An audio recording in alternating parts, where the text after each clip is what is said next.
You are Locked On Phillies Postcast, part of Locked On Sports Philadelphia, on the Locked On Podcast Network. Your team every day. Welcome into the show, everybody. This is Locked On Sports Philadelphia. My name is Mark Farzetta. This is Locked On Phillies Postcast. Oh, my goodness gracious. The Phillies somehow magically are able to come back and win this game in 10th inning. When I say in the 10th inning, when I say magically, what I really mean is lucky. But either way, a win is a win is a win. Welcome in. This show is brought to you by Prize Picks, the easiest and most exciting way to play daily fantasy sports. Go to prizepicks.com/locked-on and use code, all lowercase, Locked On MLB for your first deposit match up to $100. How about that? The Phillies are able to squeak out this win tonight, and I still can't believe what I just saw. Bryson Stott. Let's get to it. As we always do, three big things, ladies and gentlemen. Bryson Stott gets hot late in a game where your 1, 2, 3, 4, and 5 hole hitters are just a measly 1 for 13 1 for 12 going into the 9th inning. Bryson Stott shows you the way. Gets the home run, his 4th of the season in that 9th inning to make it a 4-3 game. Then the Phillies get lucky. And here's where the luck came in. Let's jump right here to number 2. The Phillies get the luck when Whit Merrifield offered at a 3-1 pitch. He took a swing. That ball clearly broke the plane. It was not called by the home plate umpire in this instance. So Whit Merrifield, instead of it being a 3-2 count, then the Lord knows what would happen after that. He doesn't offer at it. He's awarded first base. The bases are now loaded. And who comes up to the plate in this instance but none other than Alec Bohm? And Alec Bohm, in that situation, in that 9th inning, is able to help the Phillies by taking a couple of pitches and then finally it was an 0-2 pitch off the hands. Diaz hit him with the bases loaded. The Phillies earlier in the game with Cristopher Sanchez had walked in a run. Diaz returns the favor, hitting Alec Bohm, going high and tight on the Phillies righty. And unfortunately for the Mets, that allowed a run to score. Tie ball game. We go to extras. And unlike the previous instance, 24 hours ago, where the Phillies went into 10 innings against the Miami Marlins, they're able to come out on top of this one. The number 1, again, Bryson Stott, for getting that inning going. In the 10th inning, then, he's able to help the Phillies again, this time with a sac fly RBI to center field after Bryce Harper started out on second base. He went to third on a wild pitch. Nick Castellanos ended up working a walk. Up to the plate, trotted Bryson Stott. And what did Stott do? Stott did what he does, which is deliver. It's a long fly ball deep in the outfield, plenty of time for Bryce Harper to cross the plate for what would be the game-winning run, the game-winning RBI. Phillies get the victory there, so Bryson Stott, number 1. Number 2, look, if you tell me Cristopher Sanchez is going to give you 5 2/3 and he's going to allow 3 runs, I'm feeling pretty good about it. I feel bad almost for Cristopher Sanchez because he goes 5 2/3, should have gotten the quality start of 6 innings and 3 runs, no more than 3 runs in that start. Should have got another quality start logged, which has been a difficult thing for him to do on the road this season. But Cristopher Sanchez goes out there tonight, gives you 5 2/3, and the reason he wasn't able to go a full 6 innings, unfortunately, was because the last out, what should have been the last out for him, which would have put the 6 innings up on the board for him, he short-armed a perfect throw from Bryson Stott after a perfect play by Bryson Stott in the 6th inning, where Stott dove after Bryce Harper dove at first base, missed the grounder. Stott was able to smother it, sprung up, and made a good throw to Cristopher Sanchez trying to cover first base. And unfortunately, Sanchez short-armed it. He goes out. Sir Anthony Dominguez comes in, and this leads us to number 3. After Cristopher Sanchez struggled through the start, but was able to settle in after the 2nd and 3rd inning to be able to still give you 5 2/3. I give him credit for doing that. So credit for Cristopher Sanchez. He's number 2 on this list. And number 3, when you talk about 3 big things, you talk about this. You talk about what the bullpen was able to do for you tonight. I was very nervous about what the bullpen was going to be able to do, especially in that fourth inning when the Mets had everything going their way. Excuse me, the third inning when the Mets had everything going their way. Still, magically, only one run was able to be scored in that third inning. But after that, the bullpen came in the sixth inning. Sir Anthony Dominguez gave you 2/3 of an inning. Then Gregory Soto gave you 2/3 of an inning, which is a good bounce back for him after, unfortunately, getting charged with the loss yesterday. Then Ruiz comes in, gives you a full inning, gets a strikeout. Orion Kerkering, after the Phillies rallied in the ninth inning, thanks to Bryson Stott and Alec Bohm getting hit by the pitch, Orion Kerkering comes in there and gets a 1-2-3 ninth inning, and Jose Alverado slams the door shut in the bottom of the 10th to help you get that victory. So a hat tip to the bullpen. Sir Anthony Dominguez only charged for one run, and it was the only run the bullpen would give up. Huge hat tip to Bryson Stott, number one. Number two, Cristopher Sanchez, although not having his best stuff, although terrible when it came to location in the second and the third inning, he found a way to help you out, especially after you used 7 pitchers in the 10-inning game there against the Marlins. And then tonight you used 6 pitchers, including your starter, Cristopher Sanchez. So an amazing job there for the Phillies. And honorable mention, we have to say this. Your hitters tonight, again, you talk about Merrifield, Bohm, Harper, Castellanos. Your 1 through 4 hitters tonight. 1 for 13. That can't be. That is pretty terrible. Up until extra innings there, of course. But a guy like Bryson Stott's able to help you out there, batting 5th tonight. Edmundo Sosa continues to help you out with 2 hits today. Brandon Marsh gets you a hit. He also gets you a couple of walks. He also gets you a couple stolen bases. This isn't supposed to be how it is. Now, last week, I was lucky enough to join our friend Connor Thomas there on the Locked On Phillies podcast. And one of the things that we talked about was the fact that this Phillies team is deep. And the depth is what gives you the number one reason that you're going to have confidence in this team being right where they are at the middle of the season and at the end of the season. Depth. A guy like Bryce Harper goes ice cold, and we'll talk about him coming up in a second. A guy like Nick Castellanos starts off the season cold, but then you have a guy like Kyle Schwarber matching to start the season. Bryce Harper has a couple of weeks there where he's absolutely on fire. Tonight, 1 for 5, not great, but still. You have guys like this that pick up other guys. And that's ultimately what winning teams do. And if you're supposed to be the best record in baseball, the best team in baseball, that's what you keep on doing. And that's what the Phillies had going for themselves tonight. You absolutely love to see it. Also, one last thing on Cristopher Sanchez. Cristopher Sanchez goes in tonight's ball game 108 pitches. I can't remember. I don't know what his career high is off the top of my head. I can't remember a time where he went 108 pitches. That is pretty insane. I know it's only 5 2/3, but when you talk about his struggle-filled second and third, and we'll cover that coming up in a second, that is a huge concern. But the fact that he was able to gut it out, that was pretty impressive. Very excited for this Phillies win. Very impressed by this Phillies win. You got to win against the division. The Phillies have this split series here with the Mets. They have one more game against the Mets tomorrow afternoon in Flushing, New York, and then they come to South Philadelphia to finish up this home-and-home split 4-game series with the Mets. So great that they started out on the right foot. Absolutely. Little luck on their side, you'll take what you can get.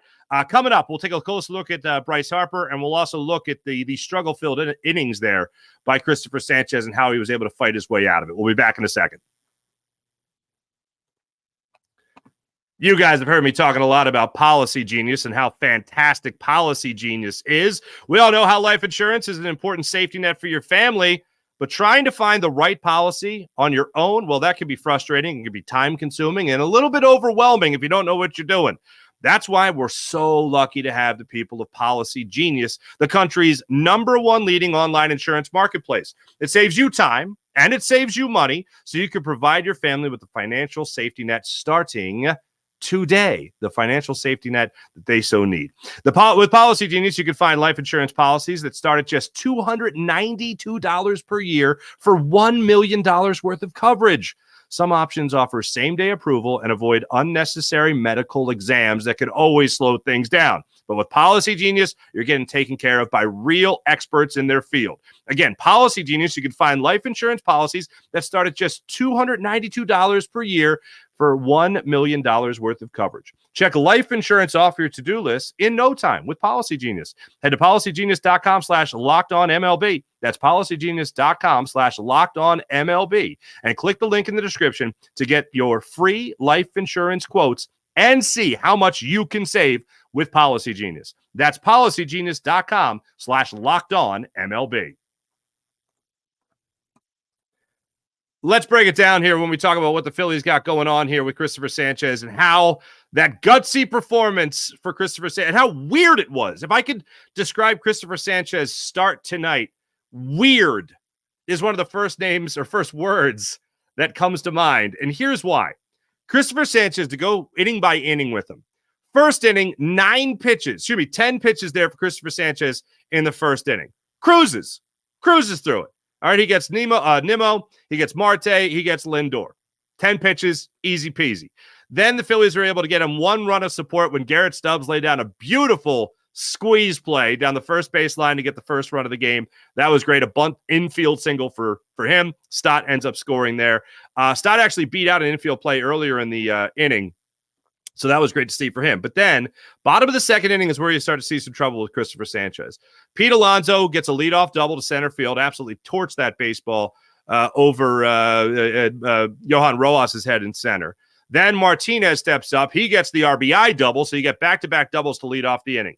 Beatty lays down the sack bunt. Martinez goes to third. Bader comes up, works a walk. He strikes out McNeil on a slider.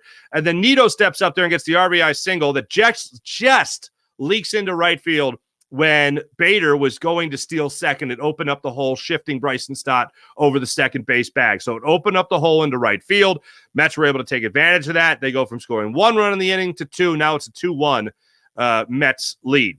Then he gets Nimmo to pop out to shortstop at that point. A 24-pitch second inning. A 10-pitch first inning, 24-pitch second inning for Cristopher Sanchez. Then you go into the third inning. The Phillies go down 1-2-3 in the top half of the inning. Bottom of the third inning, I don't know how only one run was scored in this inning. I was begging. They even alluded to it during the broadcast. Tom McCarthy alluded to it, how concerned he was. Should they have someone up in the pen? No one's up in the pen yet for the Phillies. What's going on? Where am I? I am terrified. So Cristopher Sanchez is out there on the mound. Marte, another leadoff double. A 4-pitch walk to Francisco Lindor. Then Alonso gets a single. You got a bases-loaded situation with nobody out. Can we get somebody up in the pen, please? He walks Martinez to walk in a run. It's a 3-1, 3-1 game at this point. Then the Mound Conference, I don't know if Garrett Stubbs, Caleb Cotham, I don't know who. Pixie dust. They rained pixie dust down upon Cristopher Sanchez out of nowhere. And then all of a sudden he throws 9 pitches, all of them for strikes, and he strikes out everybody else. He had the little hand issue, too. I'm like, what was that a reset button they were hitting when they went out there on the mound? What was that? Cristopher Sanchez then strikes out the side after bases loaded, nobody out. This is when the Mets, ladies and gentlemen, are going to Met. And the Mets are going to Met hard. And they met it really hard in that third inning. Credit where credit's due to Cristopher Sanchez finding his way out of it. But, this is where the Mets are kind of going to Met. And that's exactly what they did in that third inning. Fourth inning, Phillies get nothing going for themselves, unfortunately. They're able to get Brandon Marsh on with 2 outs. Marsh is able to steal second base. After that, nothing was doing. Fourth inning, 1-2-3. Well, again, a 9-pitch fourth inning for Cristopher Sanchez. Again, another quick inning for him. Runs in a little bit of trouble there in the 6th, but again, they were able to get out of that. No more harm, no more foul, whatever. They don't get on the board again until, I think it was Sir Anthony Dominguez at that point. No, Soto was in the game at this point. He took over for Sir Anthony Dominguez.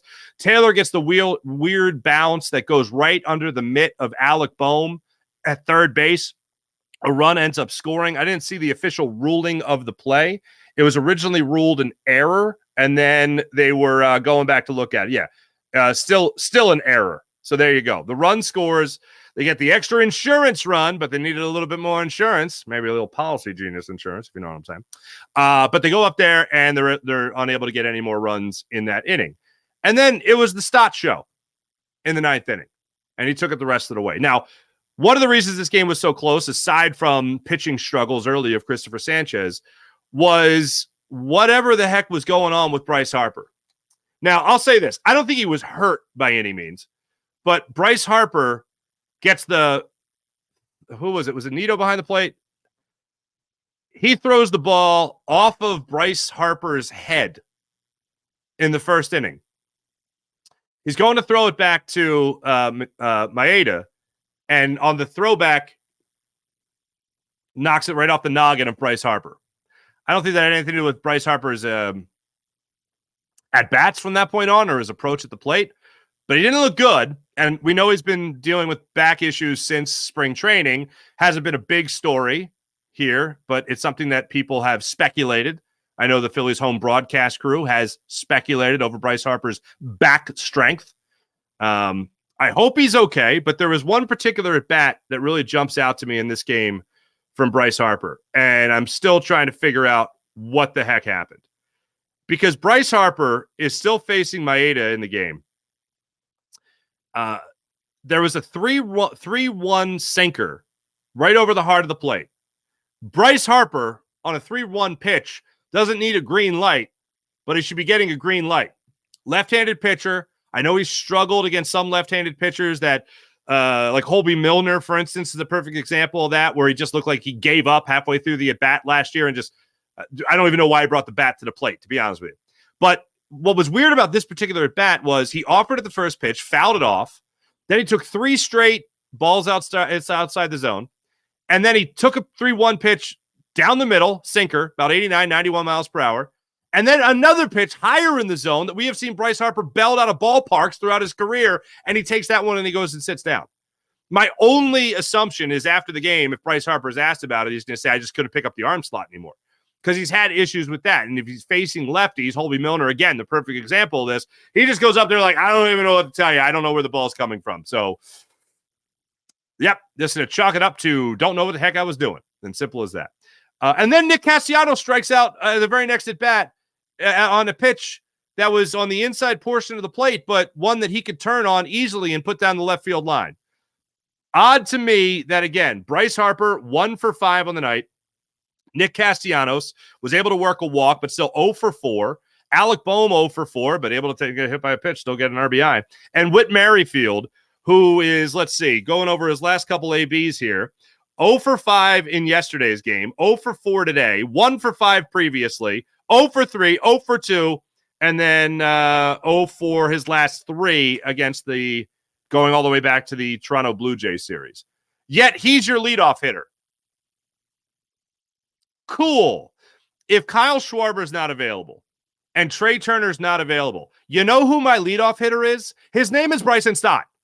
Now, it ended up working out for Rob Thompson, but that's who my leadoff hitter is if you don't have those other guys available. All right, we'll look ahead and see what else Philly's got going on in the not-too-distant future coming up in a second. But first, I want to take a look in there. Star Wars 99 chatting on the show. What's going on there, Star Wars 99?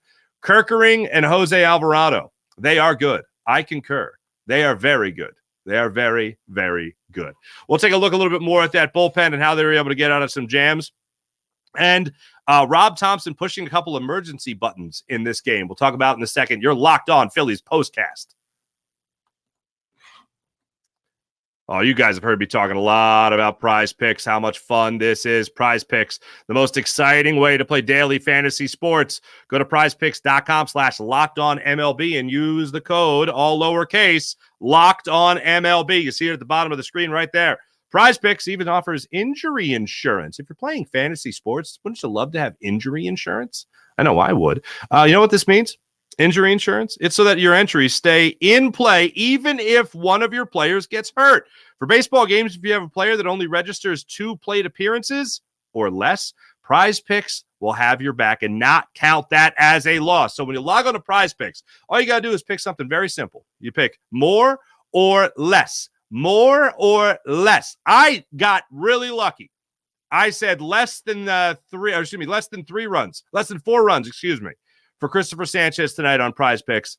I got him right at 3 runs. I picked less. I win. I had Bryson Stott more than 1 hit. I win again, baby. Prize Picks. It's all right there at Prize Picks. Quick withdrawals, easy gameplay, an enormous selection of players and stat types so that you can make out always on Prize Picks with the #1 fantasy sports app. Prize Picks offers weekly promotions and special offers for the biggest moments in sports.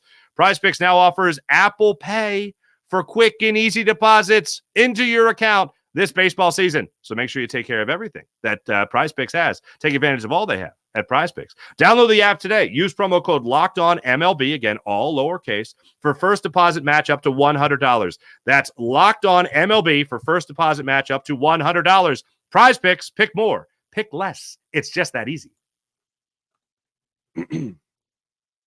Looking at this bullpen tonight, folks. Again, number 3 for a reason. In the top 3 for a huge reason. Sir Anthony Dominguez gave you 25 pitches over the course of 2 innings. So he had an up-down. I was surprised with how he's had his struggles that he had an up-down. I know the up-down is what everyone's terrified of in sports. Oh, the up-down. Oh, in baseball, excuse me. Oh, the up-down's terrifying. You can't have him sit down and then stand up again and throw. What are you, crazy? But anyway, that's the way they look at it.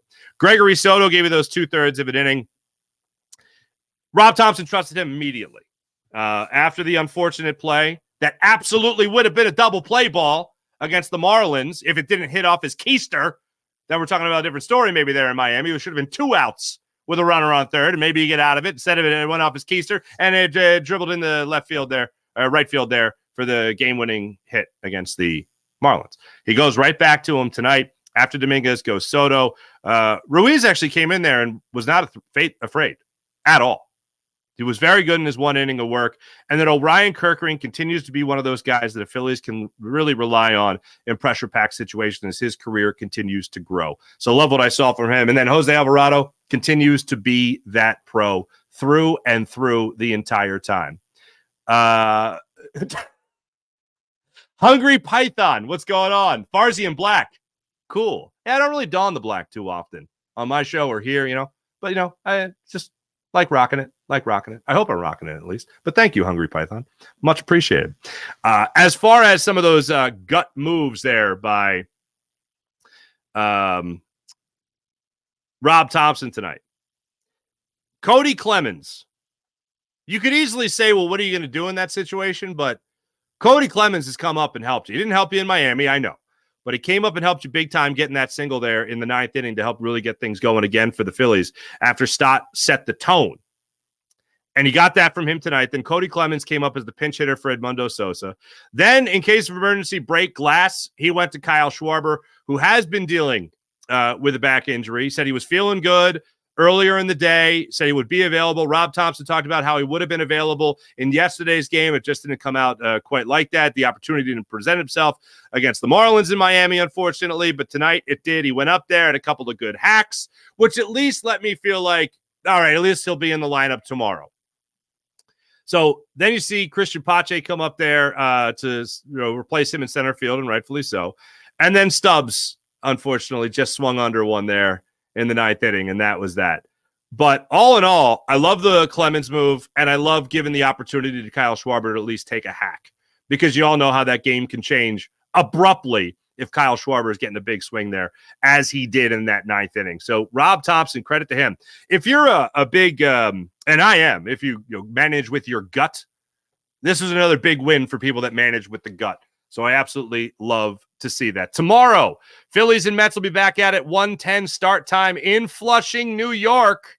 As for that pitching matchup, with the Phillies now improving to 29-13 on the season, the 1:10 start time tomorrow will put Aaron Nola back on the hill against Jose Buto. Nola 4-2 on the season with a 3.67 ERA, and Buto coming up there with 1-2 on the season with an even ERA of 3. So we'll see how that game plays out, but we will be joining you guys for a Locked On Sports Philadelphia postcast, Phillies postcast tomorrow afternoon. So make sure you don't miss that. In the meantime, make sure you hit like, make sure you hit subscribe right here on the Locked On Sports Philadelphia YouTube channel. Thanks for watching. Thanks for listening, everybody. My name is Mark Farzetta. Hope you enjoyed. Be back with you guys tomorrow. And as always, go Phils.